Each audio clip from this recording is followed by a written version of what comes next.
Well, first of all, a good morning, a good, not so sunny January morning down here in Melbourne. Now, this is a bit unusual for our normal setup, but considering all that has been breaking the news so far this morning, I feel a bit easier if we just go straight into it and look what we've teased a bit about, as there's been a little bit of tease over the past however many months it's been, regarding the eventually upcoming Women's National Second Division alongside the much awaited NSD. So, first of all, let's go into our first section of note. Now, I'm going to skip over a few things that are a bit more broader, be them in regards to, say, financial stuff, which isn't something that we need to go over, or stuff that's specifically regarding their counterpart men's competition, as again, it's not our focus, but all of this information, as you can see, is on the Association of Australian Football Clubs, AAFC website, as their latest press release, depending on when you're watching this. So let's go straight into our first section. Now, the head of the organisation, one Nick Galatas, as like all good documents, left us with a nice long spiel about his thoughts and feelings about what is to come and what is to do with this report. Now, the section that is our concern are these two paragraphs here. Now, these are our first tease of what we can expect to come. So, first of all, this report also addresses a national second tier for women. Currently, like the men's second tier, the women's second tier is comprised of the Women's National Premier Leagues run separately by each member federation. The AAFC considers the women's football vital to the overall health of our game, hosting the FIFA Women's World Cup in 2023 presents us with a wonderful opportunity to grow women's football, including through the introduction of a true national second tier. We have pressed for an NSD for women from the outset, but this measure has not received the same measure of support from our governing bodies and other stakeholders, so a report addresses it in that context. Now, a few of my own thoughts to that.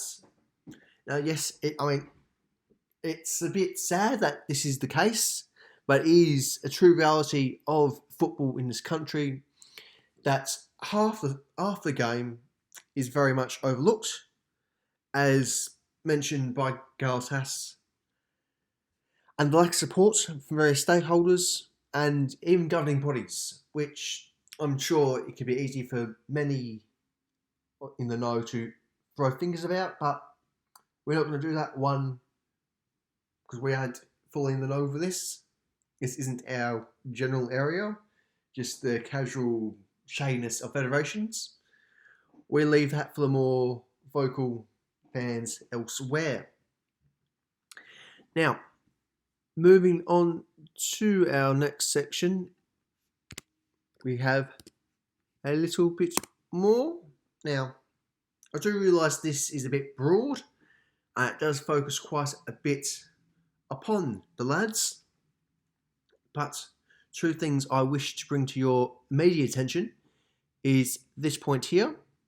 First off, the desired plan to bridge the gap between NPLs, A-League and W-League.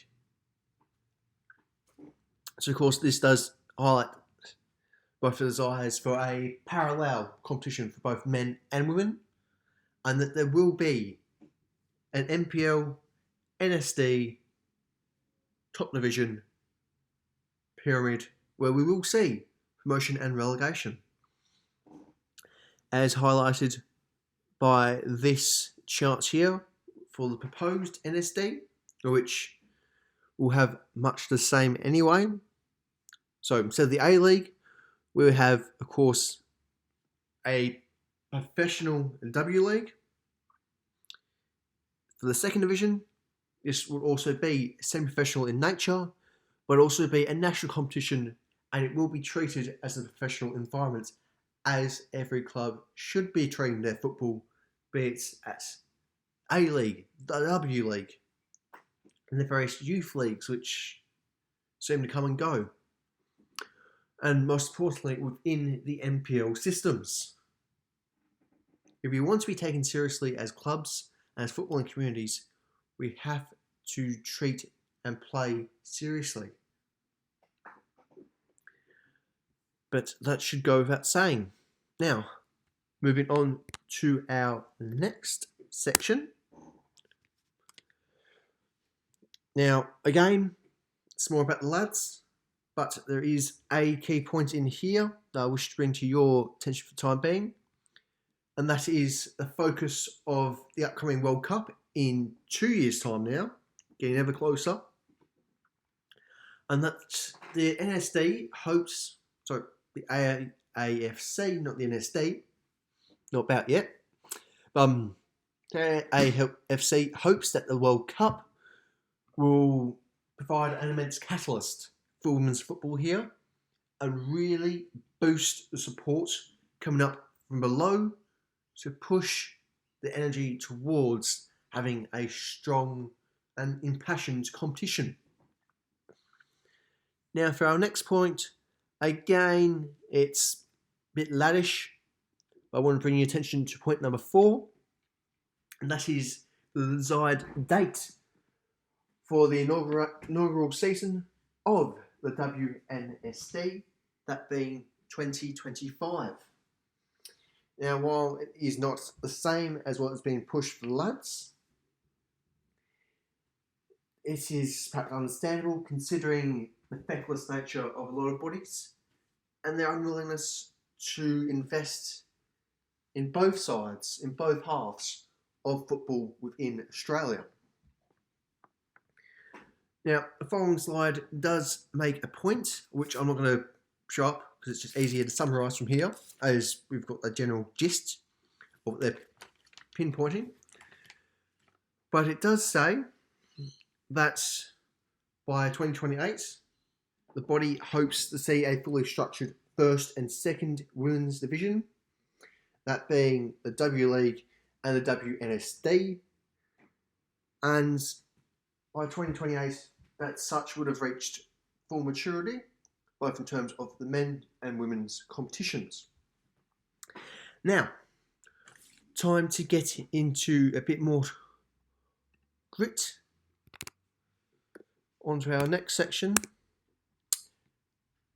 developing women's football. And of course, we're greeted by a very familiar face. And as you'll recall from our New Year's video, our bid for a 2021 captain for South Melbourne Hellas. Now, diving into things, the AAFC supports Football Australia's 11 principles. I must apologise. Like for many of yourselves, it is first thing for me. Well, maybe not for many of yourselves. Thank you, student life. So I am a little bit asleep still. But carrying on. Try and get a little bit more professionalism out ourselves. Specifically, Principle 10, Australia becoming the centre of women's football in the Asia Pacific region. This is something I think is beyond doable, and perhaps in our own mindsets about Australia, particularly regarding women's rights and so on and so forth, I think this should be an expectation by most for this to exist. But of course, it is all down to everybody related to the women's game in this country to ensure that point is met. And it should be met. But going back to the documents, away from that tangent at least, the establishment of the Women's NSD together with other avenues of involvement by NSD and NPL clubs in the development of the women's game, will make an important contribution to the delivery of the above Principle 10. This will include seeking to align with the 10-year business case which Football Australia and its Women's Football Council have developed. As is stated in the above mentioned Principle 11, the awarding of co-hosting rights between Australia and New Zealand for the 2023 World Cup provides additional impetus for the development of women's football in Australia. This event will drive unprecedented demand for participation in women's football, and the NSD and its clubs will be strategically and actively committing to ensuring the opportunity is not missed. This commitment by AAFC and the partner group is discussed in this section of the report. As mentioned earlier in this report, the AAFC's 2017 preferred model for a national second division had as a fundamental principle the establishment of both a women's and men's NSD. This remains the position of the partner group. AAFC is committed to the establishment of a women's NSD. Indeed, it is critical to the long-term success of the second tier of football in Australia, as the WNSD will deliver new fans, sponsors and participants to the game. However, in past consultations with Football Australia, the PFA and some member federations since 2017, concern has been expressed that the development of player depth and the quality of players required for a WNSD is not yet available at an elite level for a WNSD to be added to the existing W League and state and regional women's NPLs.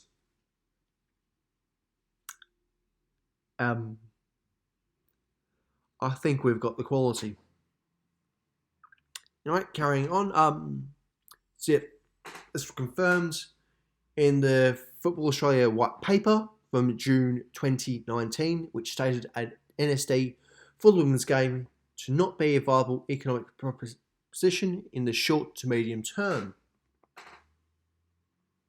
Well, they have been wrong before. Anywho, going on to our next section about their committee. So exciting. Importantly, the white paper also, quote, strongly recommended that the issue of the timing for NSD for women's football be a standing policy agenda item for a periodic review in the first 3 years of the NSD's life, end quote. We propose more definitive action. In the first instance, our Women's Football Committee be an integral part of the overall governance model for the NSD. The AAFC will consult with Football Australia on seeking to bring together a range of stakeholders, Women's Football Council, the PFA, member federations, to be members of the committee who will, as one of its key objectives, the establishment of a Women's National Second Division by 2025. Bloody hell, whoever did the formatting on this, not great. So the partner group is encouraged in this aspiration by some important statistics such as over 80% of partner group clubs have a women's program ranging from younger girls involved in SAP, NPL Youth and NPL Seniors. More broadly across the 8 state and regional NPLs, the involvement in the women's game includes 83 clubs with a women's NPL program, over 3,300 girls from 13 to 18 in NPL alone, many more in SAP and community mini groups, and over 2,000 women in NPL senior teams. 8 of the major world leagues research already have an NSD for women. We note that FIFA's women's strategy has 3 overarching objectives: grow participation, enhance commercial value, build the foundations. While much of the focus in women's football has been on the Matildas, our clubs operate at the coalface, and that is where clubs can make a difference in building the foundations. While much of the focus in women's football has been on the Matildas, Why is that there twice? Right. So while plans are being developed for women's NSD, NPL clubs, including the members of the partner group, will continue their increasing commitment to women's football. In the first instance, it is proposed that it will be a requirement for any club seeking entry into the men's NSD to have a comprehensive women's program even before a WNSD is in place. Kudos AAFC, kudos indeed. Now, this commitment will build on the decades-long history of clubs in youth developments. Clubs have always been involved in building the foundation of Australian players and coaches. This will continue and evolve with the NSD to also include ways in which we can extend the retention of women and girls in football. This will include girls' youth development being one of the terms of reference for the proposed Women's Football and Player and Coach Development Committee. Now, I haven't gone into that section in particular, but if you do want to browse more about that, on a report on the AAFC website. But as for our final points, I believe, in addition to the above mentioned measures, it is considered that there are further ways in which women's football can be developed within Australia. These are intended to be part of the terms of reference for the proposed Women's Football Steering Committee and include increasing the involvement of women in governance roles, improving its facilities to ensure they are more female-friendly, and improve the experience of women's footballers, establishment of the Women's FFA Cup, please do, commencement of Women's NPL Final Series. On top of that, we've got our nice little brownish box for the next steps. So what are the next steps? Number 1, consult with Football Australia and other stakeholders to discuss our preferred position and implications for the all in the game. Number 2, engage in further research as to the extent of involvement of women and girls in football as players, coaches and administrators. Number 3, further researching existing women's NSD competitions in other parts of the world, seeking to learn lessons relevant for Australia. Number 4, further develop terms of reference for the proposed Women's Football Committee. Not quite as leathery or 6 normal voice, that might be easier. Now, on to our next point. We have our playing season, and again, it's a bit more lad focused, but it does provide a couple of key points that I want to mention. That is the so-called benefits of summer and winter competitions. First of all, let's just look towards the summer. Now, of course, this won't compete with the AFL and NRL and their feminine counterparts, whatever they have for that. I'm not entirely too sure. Not something I follow too closely. Potentially attract additional supporters to the NSA from local clubs in the off-season. Yep. Potential for higher operating costs for clubs for operating a full year with effectively no cut-off season. For the winter comp, align with the 8 NPLs and potentially with the A-League and W-League, considering the A-League is definitely transitioning across. I assume the W-League has, though I haven't personally seen anything that explicitly says W-League, though I'm sure I've missed something, because that is always the case. Won't compete with other competitions such as the Big Bash or summer holiday season. And the clubs are already in football mode, and therefore operating an additional team within their football calendar will allow for more efficiencies at a club level. Now, this isn't something I'm too worried about. Certainly in regards to players, I mean, winter is probably more preferable, considering how oppressive the heat can get in this country. Just not this summer, apparently, down here. But, again, either really works, as long as we've got football. As long as we've got opportunities to support South Melbourne, both at a local and national level. Anyway, moving on to our penultimate point, at least in terms of the slides. Now, time to ask the tough questions of South Melbourne. That being, going by their 12 points here, is South Melbourne a viable contender for NSD football, both for the men's in the nearer future and for the women's come 2025, assuming all sticks to plan? Point number 1, track record success, quote, on the park. Now, this is something we can look at in more than one way. Now, of course, the focus is going to be more on the men's competition, so let's briefly consider that first. Now, South Melbourne, as we all know, has a long and very proud history, both in the NSL, but more recently within what became of the NPL, but the state leagues from the millennium to the present, more or less. Now, I'm sure that the NSL will be considered, but we cannot purely rely upon that. And while our success might be a bit more limited at a state level, we've nonetheless been successful at a state level. Now, I doubt there's been any clubs in other states, in other federations, that have been totally and absolutely dominant within their leagues. But at least in a Victorian context, South Melbourne is perhaps in one of the better positions to be pushed forward.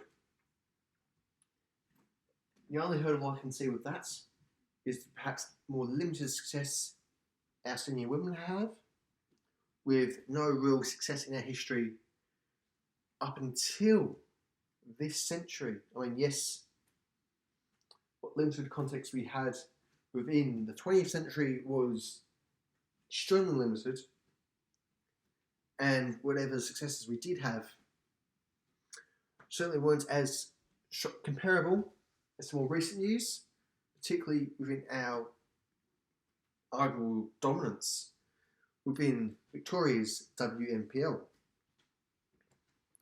Now, on to point number 2. Youth development program moving towards a 2-star academy status for both boys and girls. Now, I don't know what merits a star and what doesn't. What I do know is South Melbourne has decades, has generations of experience of developing brilliant young footballers who have both competed both at a state, both at a national and at an international level. I think we as a club and a community are capable of ensuring 2 stars. Now, point number 3, we've got an accredited 3-star or above in the National Club Development Program.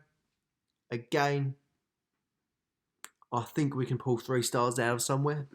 I don't know how many we currently got though. But if anyone does so, please make the point known. See, point number 4, strong membership and support base with active social media presence. See, I suppose in recent years our crowd numbers haven't been too good, but that kind of comes and goes with sport in this country. People can be a bit feckless about the teams they love, supposedly anyway. And unless we do have a strong membership, we do have a strong supporter base.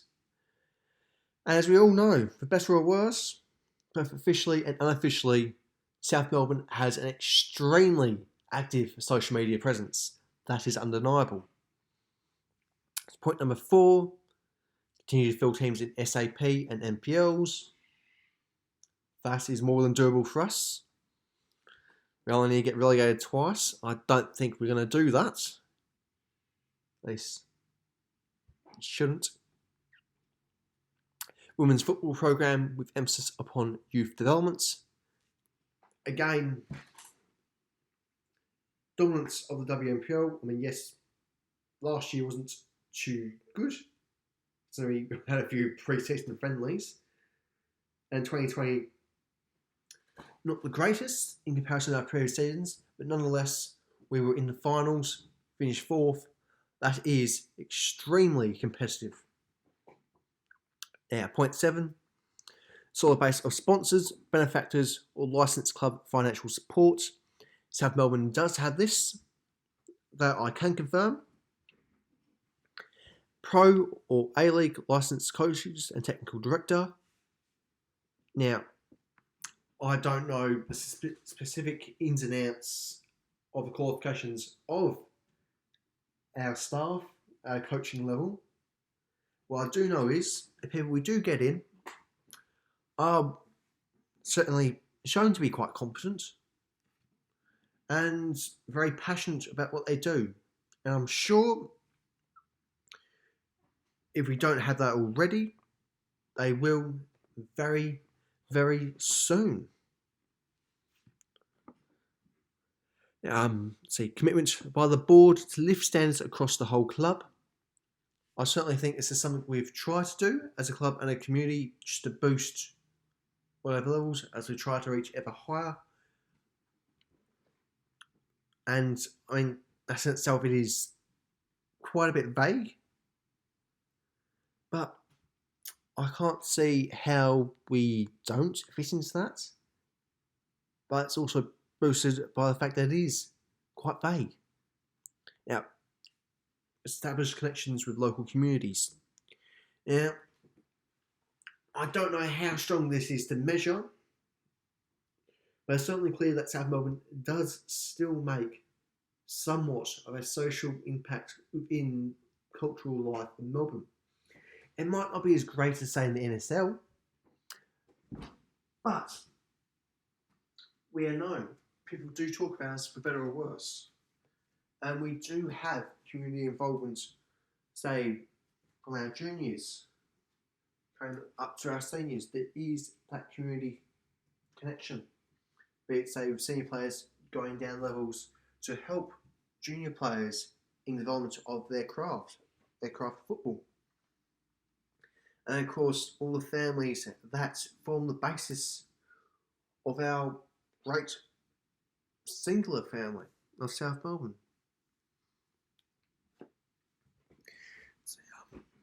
Playing, training and spectator facilities generally meeting FFA Cup hosting requirements. If Lakeside is good enough for us to host A-League teams in a cup competition, if it's good enough to host W League fixtures, I think we'll be alright there. Yeah. The final requirements: drive, ambition and resources to compete at a higher level. Tick, tick, tick. Now, it's clear that our club is deadly serious about competing at the highest level. Like, take our, certainly to a degree, controversial A-League bid a couple of years ago, when yes, it is obvious that it isn't happening. It didn't happen because we're not currently talking about the present football season. Nonetheless, the drive, the desire, the passion is there. And from all telltale signs, it certainly sounds like that South Melbourne will have a presence within this competition, both for our men and women, when the time comes. So, who knows? Now for our final slide points. We have section 7 here, developing women's football. Now these 4 steps, which have pretty much been already touched upon. Consult with Football Australia and other stakeholders to discuss our preferred position. engage in further research as to the extent of involvement of women and girls in football as players, coaches and administrators, seek learnings from other parts of the world, and further develop points of reference for the Women's Football Steering Committee. That is pretty much that. As far as we're concerned, again, we do encourage you to look deeper into into this report by the AAFC as available upon their website. The only other thing of note I should mention is the curious position of their working committee, that is the clubs who have come together to help develop this framework for a national second tier, both for our men and women. Now, while the initial had 30 clubs, this was soon quickly boosted to 35. We're currently at 32 clubs. Now, while there's no serious, I suppose, competition, perhaps not be the right word, but it may also be a very wrong word. Nonetheless, from our standpoint, from the women's standpoint, as far as we're concerned, the 3 clubs that have pulled out, that being Dandenong Thunder, I think we all know where they are, Olympic Fire and Western Pride, both Queensland-based clubs, have pulled out. Now, while this doesn't surprise me too much at a personal level, Dandenong Thunder, yes, they do have a community standing, but they're certainly one of those clubs where perhaps it would be nice for them to get up a little bit higher, competition-wise, but they need the bedrock to be able to do such. This is from an external perspective. Now, I can't quite comment upon Olympic and Western Pride. What I can say about Western Pride is that regardless of the big elephant in the room, they also had quite a kerfuffle, we'll go with, in regards to their senior women's team, with a fair amount of controversy from that, which I'm sure many of you would be familiar with already. Nonetheless, I'm sure this has paid a level of, maybe not support, certainly has played into their role of withdrawal, most likely. Otherwise, we do encourage you to take the time to read through the report. And yes, hopefully we'll all be seeing you in 2025. We're showing you competition to watch South Melbourne play in the inaugural WNSD season. Until then, 2021, we've got WNPL football on the horizon. Hopefully some pre-season fixtures coming soonish. Of course, we'll have 2022, 2023 and 2024 to also look forward to, as well as the World Cup in 2023. But regardless, I think these next 4 years will go quickly enough. Until next time.